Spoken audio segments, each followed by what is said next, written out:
భగవతే వాసుదేవాయ. ఓం నమః శివాయ. ఈరోజు కేరళ రాష్ట్రంలోని తిరువనంతపురంలోని శ్రీ పద్మనాభస్వామి దేవాలయం గురించి విశిష్టత గురించి చెప్పుకుందాం. అలాగే నా యూట్యూబ్ ఛానల్ని సబ్స్క్రైబ్ చేస్తున్న అందరికీ ధన్యవాదములు. ఎవరైనా సబ్స్క్రైబ్ చేసుకోకపోతే తప్పకుండా సబ్స్క్రైబ్ చేసుకోండి. పక్కనే ఉన్న బెల్ ఐకాన్ని క్లిక్ చేయండి. నా యొక్క ప్రతి వీడియో మీ దాకా చేరుతుంది.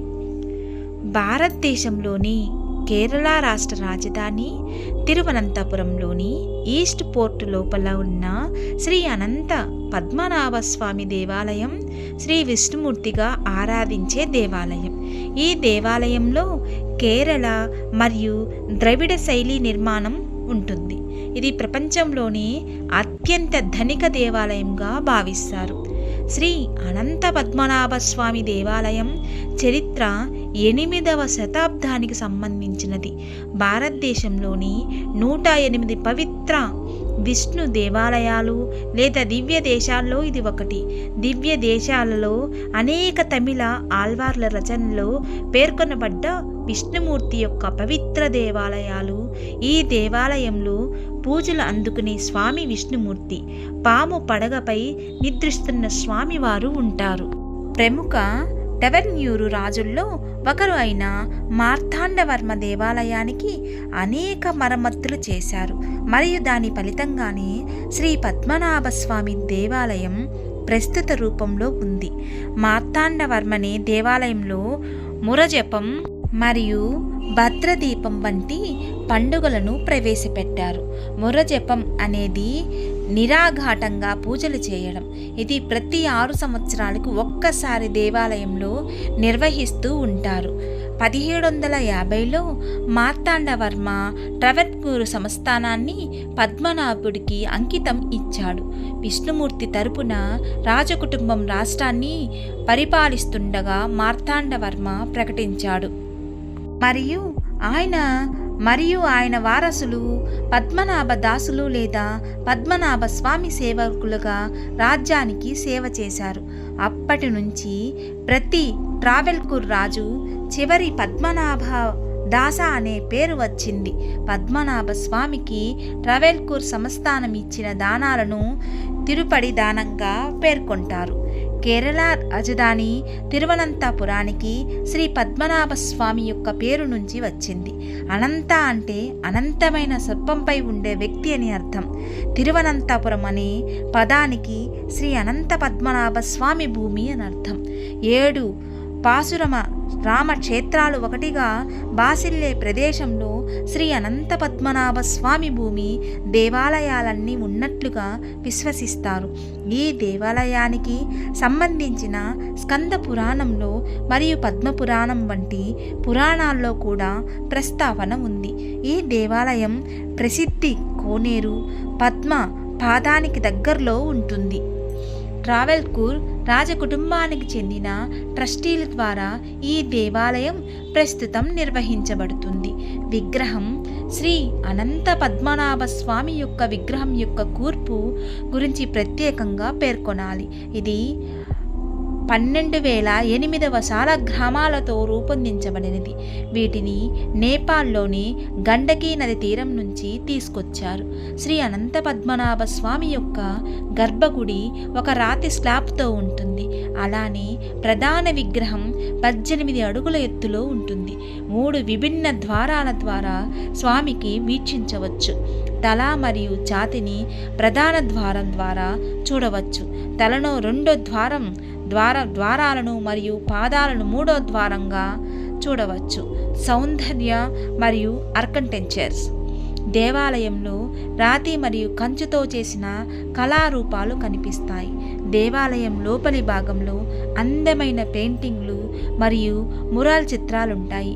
వీటిని పవలించే భంగిమలో ఉండే విష్ణుమూర్తి నరసింహస్వామి, విష్ణుమూర్తి యొక్క నరసింహావతారం, గజపతి మరియు గజపతి యొక్క లైఫ్ సైజ్ చిత్రాలు చాలా ప్రసిద్ధి. దేవాలయం యొక్క ధ్వజస్తంభం సుమారు 80 అడుగుల ఎత్తు ఉంటుంది మరియు దీనికి బంగారం పూత పోయబడ్డ రాగురేకులు తాపడం చేయబడ్డాయి. ఈ దేవాలయంలో బలిపీఠ, మండం మరియు ముఖ మండపం వంటి ఆసక్తి నిర్మాణాలు కూడా ఉన్నాయి. వివిధ హిందూ దేవమూర్తులను యొక్క అందమైన శిల్పాలతో ఈ హాల్లో అలంకరించబడ్డాయి. ఇక్కడ భక్తుల మధ్యలో దోచే మరో నిర్మాణ నవగ్రహ మండపం. దీని యొక్క పైభాగము నవగ్రహం కనిపిస్తాయి. కారిడారు తూర్పు వైపు నుంచి ఇది గర్భగుడిలోకి వెళ్తుంది. ఇది చాలా విశాలమైన కారిడార్. దీని అద్భుతమైన చెక్కబడ్డ 365కు పైగా గ్రానైట్ రాతి స్తంభాలుంటాయి. తూర్పు వైపు ప్రధాన ద్వారానికి దిగువ ఉండే గ్రౌండ్ ఫ్లోర్ని నాటకశాల అని అంటారు. దీనిని దేవాలయంలోని వార్షికంగా మలయాళంలో నెలలైన మీనం మరియు తులంగానే జరిగే 10 రోజుల ఉత్సవాల సమయంలో కేరళ యొక్క సాంస్కృతిక కళారూపమైన కథాకళికి ప్రదర్శిస్తారు.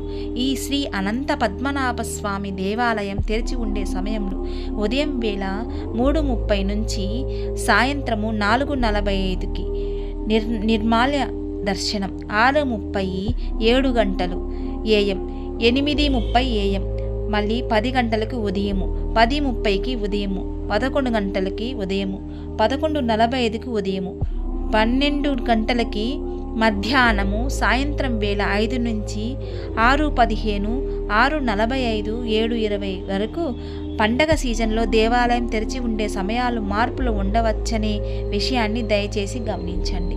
దేవాలయం డ్రెస్ కోడ్ పాటించాలి. కేవలం హిందువులు మాత్రమే దేవాలయాల్లోకి ప్రవేశించేందుకు అనుమతించబడతారు. దేవాలయాల్లోకి ప్రవేశించేటప్పుడు ఖచ్చితంగా డ్రెస్ కోడ్ పాటించాలి. పురుషులు ముందు లేదా ధోతి, లుంగి వంటివి మరియు అనంత పద్మనాభ స్వామి వచ్చే భక్తులు పురుషులు ముందు ధోతి మరియు ఆడవాళ్ళు కూడా చీరలు, లంగా మరియు జాకెట్ లేదా ఓనీలు వేసుకోవచ్చు. దేవాలయం ఆవరణలో ధోతీలు అద్దెకు లభిస్తాయి. భక్తులకు అసౌకర్యంగా కలగకుండా ఉండడం కొరకు ప్యాంటులపై ధోతీలు లేదా చూడీదార్ ధరించేందుకు దేవాలయం అధికారులు ఇప్పుడు అనుమతిస్తున్నారు. మరియు వివరాల కొరకు అక్కడికి వెళ్ళి తెలుసుకోవచ్చు. ఒక అద్భుతమైన దేవాలయం. నిజంగా చూడడానికి అనంత పద్మనాభ స్వామి అంటే సాక్షాత్తు విష్ణుమూర్తి. ఆయన పాదాలు పట్టుకుంటే ఎటువంటి కష్టాన్ని కూడా దరిచేరనివ్వడు. మన జీవితంలో ఒక్కసారైనా స్వామిని దర్శించాలి. ఈ స్వామి గుడిలో ఎన్నో మిస్టరీలు కూడా ఉన్నాయి. అది ఇంకొక వీడియోలో చెప్పుకుందాం. అలాగే అనంత పద్మనాభ స్వామి సాక్షాత్తు ఆయన పడుకొని ఉంటాడు.